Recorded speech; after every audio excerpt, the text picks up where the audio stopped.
नमस्कार, बहुत स्वागत है आपका हमारे खास कार्यक्रम ग्रहण काल में। 2020 अंतिम दौर में है, लेकिन इसी वक्त लग रहा है इस साल का अंतिम सूर्य ग्रहण। ग्रहण के 5 घंटे जिंदगी पर लगने वाला है लॉकडाउन। ऐसे में क्या करे क्या ना करे, ग्रहण क्या आपको दिलाएगा वरदान या फिर बिगाड़ेगा आपके सारे काम, आपकी राशि पर कैसा रहेगा इस ग्रहण का असर, ग्रहण काल में शुभ फल के लिए करने होंगे कौन कौन से उपाय, ये सब बताने के लिए हमारे साथ इस वक्त स्टूडियो में मौजूद हैं ज्योतिषाचार्य डॉक्टर शेफाली गर्ग और साथ ही साथ डॉक्टर वाई राखी। आप दोनों का बहुत बहुत स्वागत है न्यूज नेशन पर। साल का अंतिम सूर्य ग्रहण है। आइए अब आपको बताते हैं कि आखिर दुनिया के किन किन देशों में ये ग्रहण दिखेगा और कैसे रहने वाला है इस ग्रहण का असर। तो हमारे साथ हमारे दोनों खास मेहमान मौजूद हैं, शेफाली और राखी। सबसे पहले शेफाली, मैं आपके पास आना चाहूंगी और आपसे ये समझना चाहूंगी कि देखिए आज ही अमावस्या है और आज ही मलमास भी लग रहा है, तो ऐसे में आप क्या समझ रही हैं, कैसा योग बनने वाला है और दुनिया पर खास तौर पर इसका असर कैसा पड़ेगा, क्या कहती है आपकी स्टडी? जी, वैसे तो जो भी सूर्य ग्रहण है वो एक एस्ट्रोनॉमी का पार्ट है, एक खगोलीय घटना है, परंतु उसका एक ज्योतिषीय महत्व भी होता है, क्योंकि यह ग्रहण उस समय की ग्रह स्थिति बताएगी कि आने वाला फल शुभ रहेगा या अशुभ रहेगा।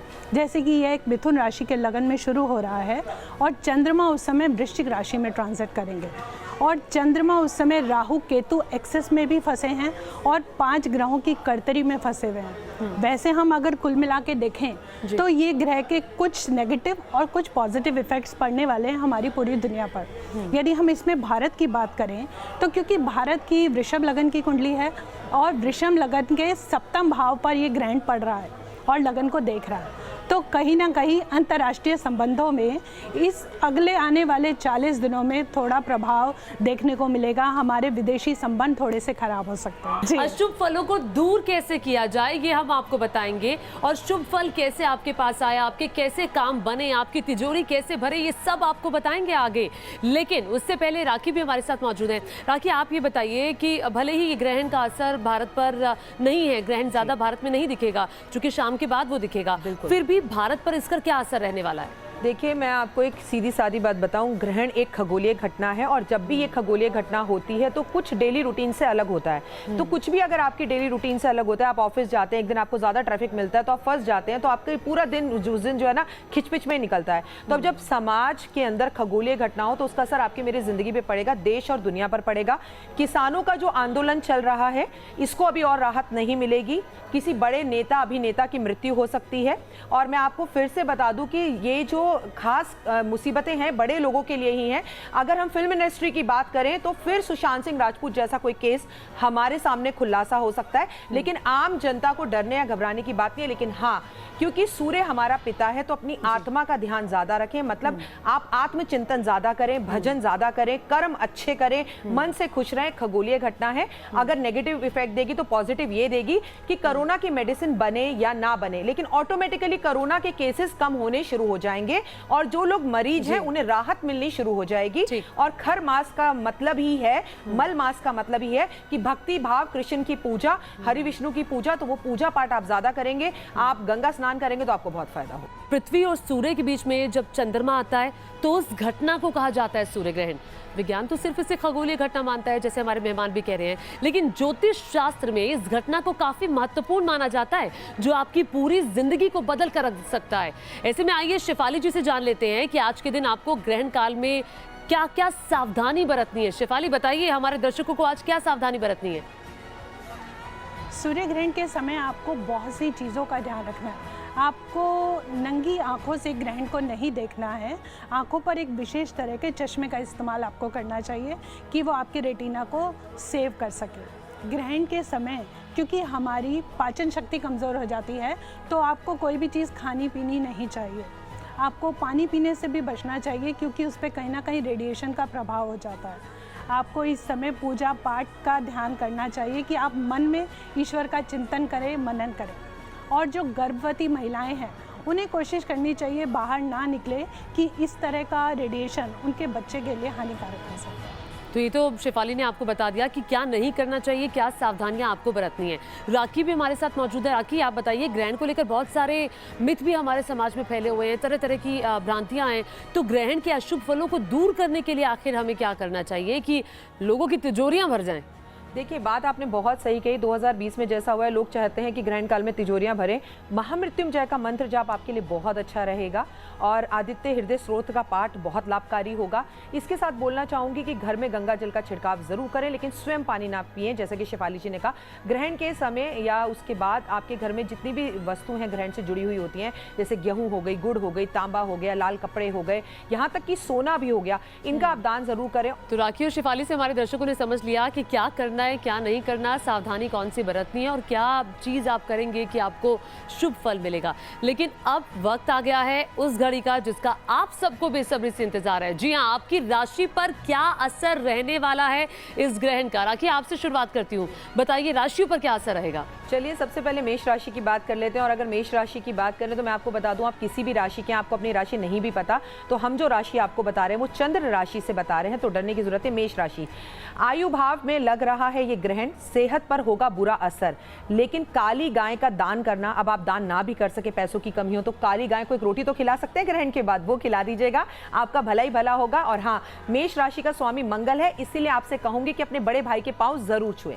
बात करते हैं वृषभ राशि की। वृषभ राशि आपकी बात की जाए, जीवन साथी के भाव में यानी कि 7वें भाव में लग रहा है ग्रहण, तो जीवन साथी से कुछ अनबन हो सकती है, आप ही चुप रहिए। भोजन से पहले रोटी का एक टुकड़ा निकालकर जरूर आप हवन करें, नहीं कर सकते तो कुत्ते को डाल दीजिए। छोटे उपाय बताएंगे जो आप कर सकें। और हाँ, अपने ग्रहण के बाद अपने जीवन साथी के पांव जरूर छू लें हम। मिथुन राशि की बात की जाए तो रोग मित्र शत्रु भाव में लग रहा है ग्रहण, तो शत्रु आप पर हावी हो सकते हैं, लेकिन झुककर आप उन्हें नमस्कार कर लीजिए। कुत्ते को रोटी जरूर खिलाइए सरसों का तेल लगाकर, तो यकीन मानिए आने वाला समय अपने आप ही खूबसूरत हो जाएगा। कर्क राशि की बात करते हैं। संतान भाव में लग रहा है ग्रहण, तो थोड़ी सी बच्चों के साथ आपकी तू मैं हो सकती है, मानसिक अशांति हो सकती है।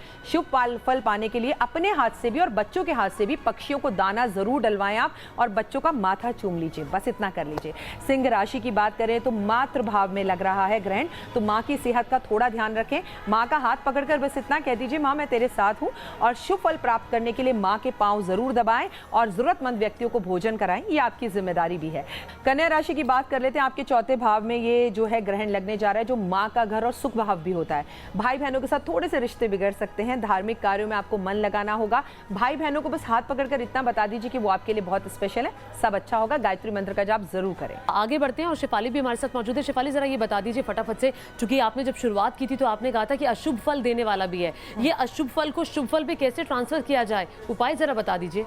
हम सूर्य ग्रहण की स्थिति पे हम बहुत से ऐसे उपाय कर सकते हैं जहां हम इस नेगेटिव इफेक्ट को पॉजिटिव में चेंज कर सकते हैं। जैसे कि यदि आपका पर्सपेक्टिव या इच्छा लक्ष्मी पाने की है, तो ग्रहण के बाद आप घर में गंगा जल छिड़कें और श्री यंत्र की स्थापना करें। माँ लक्ष्मी की असीम कृपा आपको मिलेगी और घर में सौभाग्य की बढ़ोतरी भी होगी। यदि आप इसके साथ अपने व्यापार में बढ़ोतरी चाहते हैं ग्रहण के बाद, तो व्यापार के हमारा शनिदेव इस समय हमारे भाग्य भाव में बैठे हैं। शनिदेव की कृपा के लिए आपको शमी का पेड़ लगाना चाहिए और 40 दिन तक उस पेड़ का ध्यान रखना चाहिए। इससे आपको व्यापार में अचानक लाभ भी मिल सकता है। यदि आपको चाहिए नौकरी में प्रमोशन, क्योंकि नौकरी और उसका प्रमोशन सन से गवर्न होता है, तो हमें अपनी सन की स्ट्रेंथ को बढ़ाना चाहिए। आपको आदित्य हृदय स्तोत्र का पाठ करना चाहिए और सूर्य देव के वरदान से आपको जरूर प्रमोशन मिलेगी, आपकी आय में वृद्धि होगी, आपके रुके हुए काम सभी बनेंगे। तो आप ये ध्यान रखें, ये छोटी छोटी चीज़ें जो आपको बहुत पॉजिटिव इफ़ेक्ट दिला सकती हैं। यदि आप कोरोना की महामारी से परेशान हैं, तो आप ऐसे में महामृत्युंजय मंत्र का जाप करें। भोलेनाथ की कृपा से इस तरह की सभी बीमारियों से आप बच सकते हैं। बहुत ही छोटे छोटे उपाय आपने बताए, तो भूल मत जाइएगा ये छोटे छोटे उपाय, क्योंकि इन्हीं से खुलने वाले हैं आपकी किस्मत के दरवाजे भी। तो अब बात कर लेते हैं तुला, वृश्चिक, धनु, मकर, कुंभ और मीन राशि वाले जातकों की। तो राखी हमें बताने वाली है कि कैसे रहने वाला है ग्रहण का असर इन राशियों पर। बात करते हैं तुला राशि की। धन भाव में लग रहा है ग्रहण, तो आर्थिक रूप से थोड़ी सी परेशानियों का सामना करना पड़ सकता है, लेकिन घर में हो सकती है चोरी, तो संभाल कर चीज़ों को रखें, नुकसान ना हो। इसलिए आपको नारियल और बादाम अगले दिन ग्रहण के जरूर दान कर देना है, बहुत उत्तम रहेगा। वृश्चिक राशि की बात करते हैं। लगन में लग रहा है, यानी कि आपके शरीर में लग रहा है, तो शारीरिक ऊर्जा थोड़ी सी कम महसूस करेंगे, थोड़ा सा बीमार महसूस कर सकते हैं। ग्रहण के बाद आपको सूर्य देव को जल अर्पण करना है और पिता के पांव पांव जरूर छूने हैं। धनु राशि की बात कर लेते हैं। खर्चे के भाव में लग रहा है तो अचानक से खर्चे बढ़ सकते हैं, लेकिन अगर आपको अपनी तिजोरी भरनी है तो आप लक्ष्मी के मंत्र जाप ग्रहण के समय पर जरूर करें। आपको बहुत सारा धन प्राप्त होगा और घर में ना पूरी रोशनी रखें, अंधेरा मत रखें ग्रहण के टाइम पर, क्योंकि ये भी याद रखें कि उस दिन अमावस की रात भी है। मकर राशि की बात कर लेते हैं। आपकी बात करी जाए तो आमदनी के भाव में लग रहा है ये ग्रहण, और आपकी इच्छा पूर्ति में कुछ परेशानियां आ सकती हैं। काफी टाइम से आप परेशान भी चल रहे हैं, और ये भी याद रखें कि शनि आप ही की राशि में गोचर कर रहे हैं, तो ग्रहण के बाद मंदिर में कुछ दान जरूर कीजिए। मैं आपसे कहूंगी काले तिल का दान उत्तम रहेगा। कुंभ राशि की बात कर लें तो आपके पिता के भाव में लग रहा है ग्रहण, तो पिता की सेहत पर थोड़ा सा ध्यान रखने की ज़रूरत है, और आपको सफ़ेद चीज़ें या शरबती रंग की जो पगड़ी होती है वो बांध के रखनी है। और मैं आपसे ये कहूँगी कि ये पगड़ी आप अपने पिता को दान करें, मतलब पिता को गिफ्ट के रूप में दें कि पापा आप पहन लो। अगर पगड़ी नहीं पहनते आपके पिताजी तो उन्हें व्हाइट टोपी गिफ्ट कर दीजिए, वो भी चलेगा। आखिरी राशि मीन राशि की बात कर लेते हैं। भाग्य भाव में लग रहा है ग्रहण, तो आपको पहले तो किसी से प्यार भी हो सकता है, किस्मत आपका पूरी तरह से साथ देगी, बिछड़े हुए दोस्त वापस मिलेंगे, और मंदिर में गुड़ का दान जरूर करें, और हाँ आप भी गुड़ जरूर खाएं। अगर आपको आपकी राशि नहीं पता, आप किसी भी राशि के बारे में नहीं जानते, तो एक उपाय आपको बता देती हूँ जो सबको करना चाहिए। आपको गायत्री मंत्र का जाप करना चाहिए मन को खुश रखने के लिए, और अगले दिन सुबह सफाई कर्मचारी को गुड़ और गेहूं का दान कीजिए, चाहे आपकी राशि कोई भी हो, बस खुश रहिए। और अगर आपको कर्ज से मुक्ति नहीं मिल रही, आपके परिवार में है घनघोर सेहत की समस्या, तो ये ग्रहण आपके लिए यकीन मानिए अवसर लेकर आया है। कैसे अवसर लेकर आया है बता रही है शेफाली। शेफाली बता दीजिए। यदि आप पारिवारिक स्वास्थ्य चाहते हैं और अपने आप को हेल्दी रखना चाहते हैं तो ग्रहण में पके हुए भोजन में तुलसी और कुशा रखें। ऐसा करने से आपका भोजन अशुद्ध नहीं होगा, और ग्रहण के समय खाना बिल्कुल नहीं खाना है जी। यदि आप कर्ज मुक्ति चाहते हैं तो ग्रहण के बाद आप लक्ष्मी स्तोत्र का या कनक धारा स्तोत्र का पाठ करें। माँ लक्ष्मी की कृपा होगी और आपके खर्चे भी कम होंगे, पुराने कर्जों से मुक्ति भी मिलेगी। यदि आप आरोग्यता चाहते हैं तो आप ग्रहण के दौरान महामृत्युंजय मंत्र का जाप करें। आपका अकाल मृत्यु का डर भी दूर होगा और महामारी से भी आपको राहत मिलेगी। आपको एक सबसे खास चीज़ उपाय जो हर किसी के लिए सबसे आसान है, यदि हमारा कोई भी पर्सपेक्टिव नहीं है तो आप सूर्य की चीज़ें, जैसे कि सूर्य की चीज़ें होती गेहूँ, चने की दाल, तिल, इस तरह की चीज़ों का दान तो आप कर सकते हैं, परंतु ध्यान रखें यदि आपकी कुंडली में सूर्य अच्छी स्थिति में है या उच्च का है तो आपको ये चीज़ें दान नहीं करनी है, आपको ये पहननी या खानी है।